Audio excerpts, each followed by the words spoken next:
क्या जीतन राम मांझी अकेले चल पड़ेंगे चुनावी मैदान में? क्या एनडीए से बढ़ती दूरी बिहार की सियासत में नई हलचल का संकेत है? और हम पार्टी को मान्यता न मिलना मांझी को कहां तक ले जाएगा?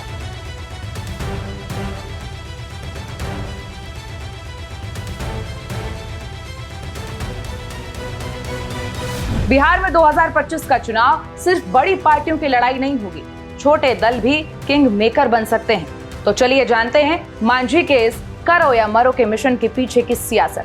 नमस्कार, आप देख रहे हैं भारत एक्सप्रेस और मैं हूं आपके साथ अक्षया पाठक। बिहार में चुनावी मोर्चा खुल चुका है और इस बार लड़ाई सिर्फ सीटों की नहीं, मान्यता की भी है। हम पार्टी के संस्थापक और केंद्रीय मंत्री जीतन राम मांझी ने इस बार के विधानसभा चुनाव को लेकर अपनी पार्टी के लिए करो या मरो की लड़ाई का करार दे दिया है। जीतन राम मांझी का यह कहना है कि पार्टी को बने हुए 10 साल हो गए हैं, लेकिन अब तक मान्यता नहीं मिली है और ये अपमानजनक है।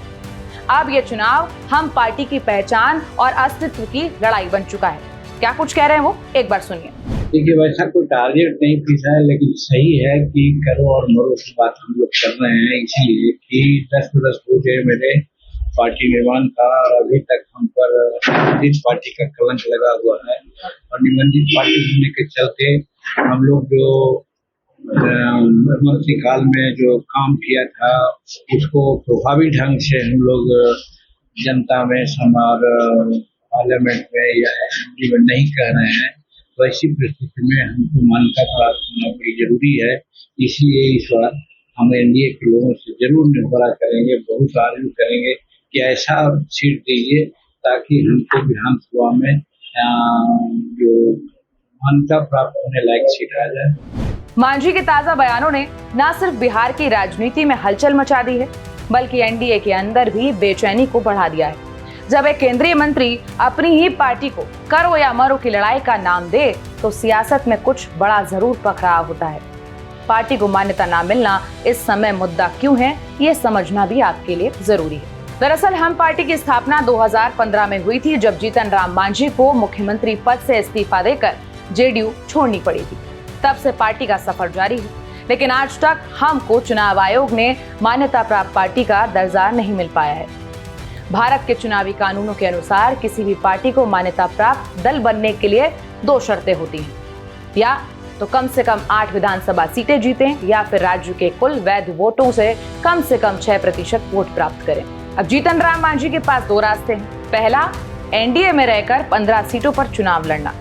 एनडीए के साथ रहते हुए पार्टी कम से कम 15 सीटों पर चुनाव लड़े और उनमें से 8 सीटें जीतकर मान्यता प्राप्त पार्टी बने। ये रणनीति सुरक्षित है, लेकिन इसमें बीजेपी और जेडीयू की रजामंदी भी जरूरी है।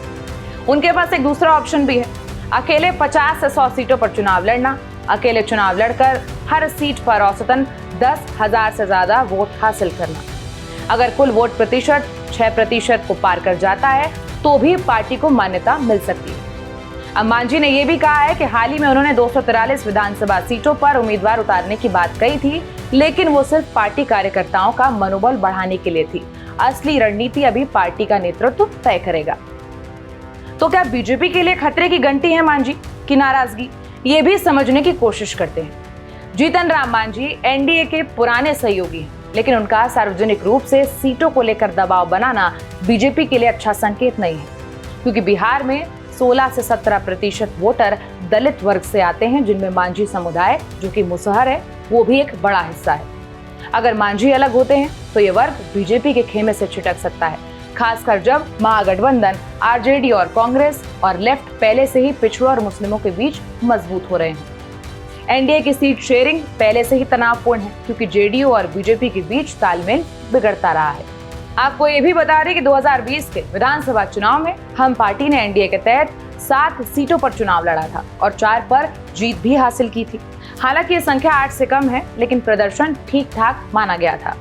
अगर हम पार्टी इस बार अपना रास्ता चुन ले तो 2025 के चुनाव में एनडीए को 10 से 15 सीटों का नुकसान हो सकता है और सत्ता का समीकरण भी बिगड़ सकता है। आपकी इस पर क्या राय है, हमें जरूर बताइए। ऐसी खबरों के लिए देखते रहिए भारत एक्सप्रेस।